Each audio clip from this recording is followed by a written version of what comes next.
Hi, my name is Gibson, and I'm the creator of the Personal Development School. This is your daily breakthrough video, and in this video, I'm going to talk to you a little bit about how to communicate with somebody who says everything's fine and who's shutting you out and maybe going through a difficult time, and this could be something that you really deeply care about. So I'm going to take you through 6 key steps that you can take to really make headway when somebody is shutting you out. And this can relate to anybody. It doesn't just have to be a romantic relationship. It can be somebody, it can be one of your children. It can be, of course, a partner, a spouse. It can be a family member, a close friend that you've had, anything like that. And you can feel this person sort of shutting down because they're going through a difficult time. And the reason I really wanted to talk about this topic is because the world has been going through a difficult time for the last little while, and sort of collectively for many different reasons and in many different forms. So when we want to be there for somebody, how can we go about doing this? And how can we also be there for somebody in a way that takes ourselves into consideration so we don't go down like a fast track to enmeshment or codependency or these types of behaviors? So we're going to go through 6 steps that you can use to do this. So step number 1 is going to be to first, before you even say anything, try to empathize with where they are at. It can be really easy to try to push somebody and I need to know right now, tell me, especially if it's like one of your children or something like that. It can be so easy to push, and to bulldoze a little bit. And, it's important that when somebody's in that position, we recognize that they often are not opening up and sharing because of some kind of wound or fear. So they could have shame wounds. They could feel shame around not being okay. They could feel shame around what habits they've taken on or what they're personally, emotionally going through. And when we are in a place of shame, we often want to hide. They could feel shame or unsafe because of past experiences they've had when they've tried to open up to people and it didn't go well, maybe in their upbringing or maybe in a past relationship they were in. And so it's really easy for somebody to box themselves in. And we actually don't usually make the most headway by pushing and bulldozing somebody. We often make more headway by trying to understand where they're at first and where they're coming from, maybe what some of their fears might be. And then number 2, try to evaluate how they best process from their perspective, according to their needs. I often say we project from our perception. We basically assume that if I would need somebody to push me to open up in this situation, you must need somebody to push you to open up. And while that can often be coming from a very well-intentioned place, it's sometimes coming from a place of a little bit less emotional literacy. And there's a really big difference between sympathy and empathy, assuming that you would feel how I would feel and you would need what I would need, versus empathy, which could be, coming from which will be coming from a place of, okay, me knowing and trying to understand what I know about you and how you operate.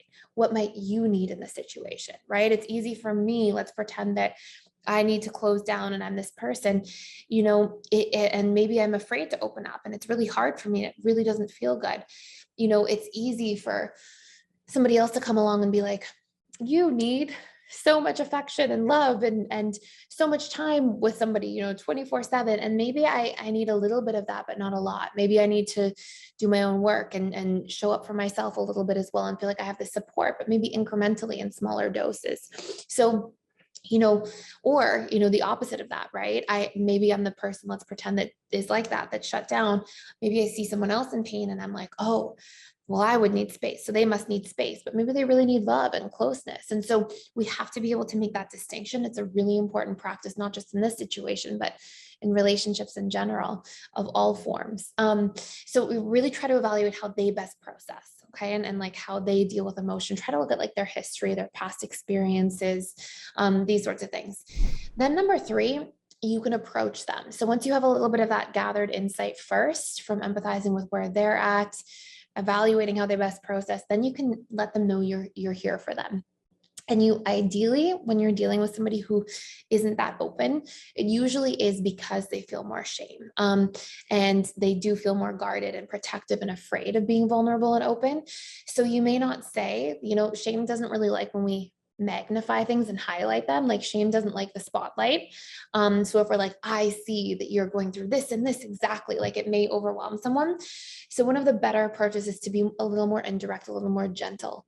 So you may say, for example, hey, I noticed a slight change in how you are lately, and I just want you to know that I'm here for you, for whatever you might need.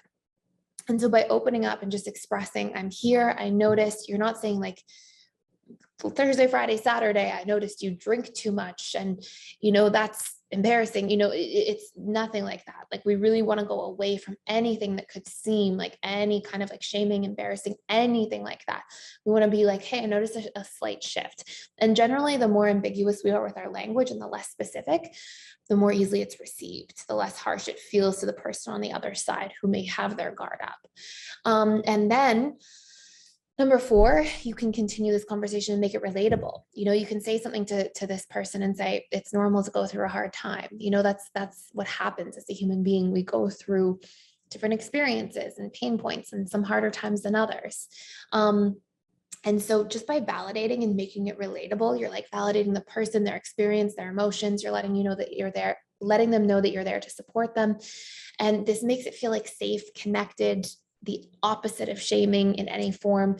And then step 5 is to then ask what they need, so this is sort of all in one fell swoop. Like you're saying, I notice there's a small shift in your behavior. It's normal to go through a hard time. We're human. I'm here for you. And if there's anything you need, please let me know. I'm here to support you. And so you're just asking them what they need instead of assuming, instead of just doing things that can fall on deaf ears or go over someone's head, right? Because sometimes we'll have a friend who really is trying to be there for us, or a loved one who's really trying to be there for us in the way they would need. And it may not be in our love language, in our exact need, right? It could be that somebody's trying to make you laugh all the time, but what you really need is a hug or somebody to just sit and talk to you.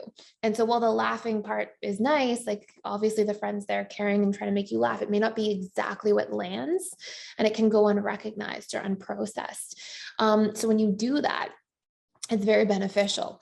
And then last but not least, and by the way, these 5 steps are like steps that we have in our conflict communication course, but we go through a whole bunch of different stuff as it relates to conflicts and communication in general. So if you want to practice different communication tools, I highly recommend checking out that course for free for 7 days. That will literally help you to practice communication, especially around like more sensitive topics or more challenging situations. And we have a communication scripts course you can try out for free too. And you can download all the different scripts. There's like 60 different scripts for how to communicate in different situations. And communication is literally one of the most important things ever for all of our relationships. If we can get that right, so many beautiful things follow.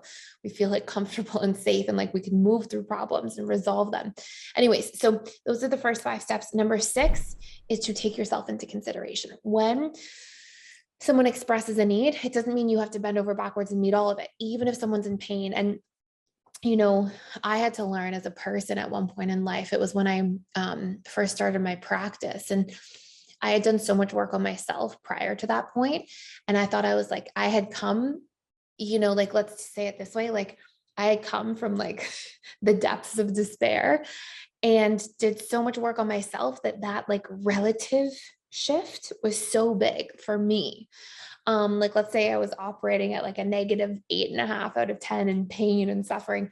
And I went to like a positive 7 probably. And I was like, wow. And it's different going from like a 2 to a 7 when you're on the negative side, right? If most of your stuff is in suffering. I'm just giving you like an analogy here. Obviously, there's no way of actually measuring this with numbers, but that jump and that juxtaposition was so big for me.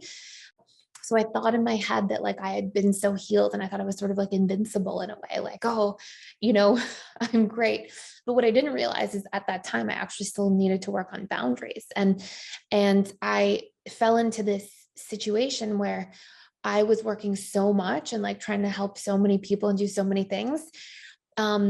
To the point of like literally exhausting myself and running into like physical health challenges. So this is years ago now. And I got to learn from this and understand that I had more work to do on boundaries. But I came from this place of like, well, I'm okay. They're in pain. So that pain has to take precedence over me because they're suffering and I'm not.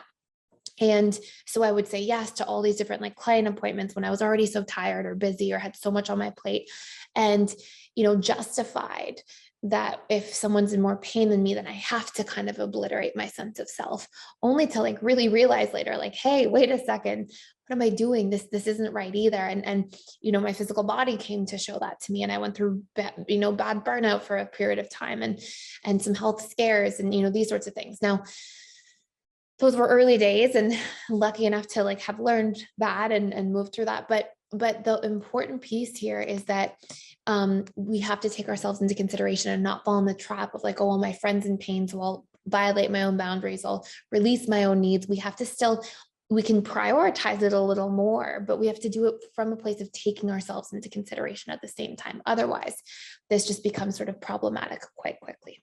So hopefully this all makes a lot of sense. Thank you so much for watching. Please like, share, and subscribe to this channel if you come and visit and hang out and haven't already. It would mean a lot to me.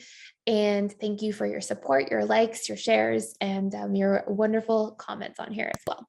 And I will see you in tomorrow's video.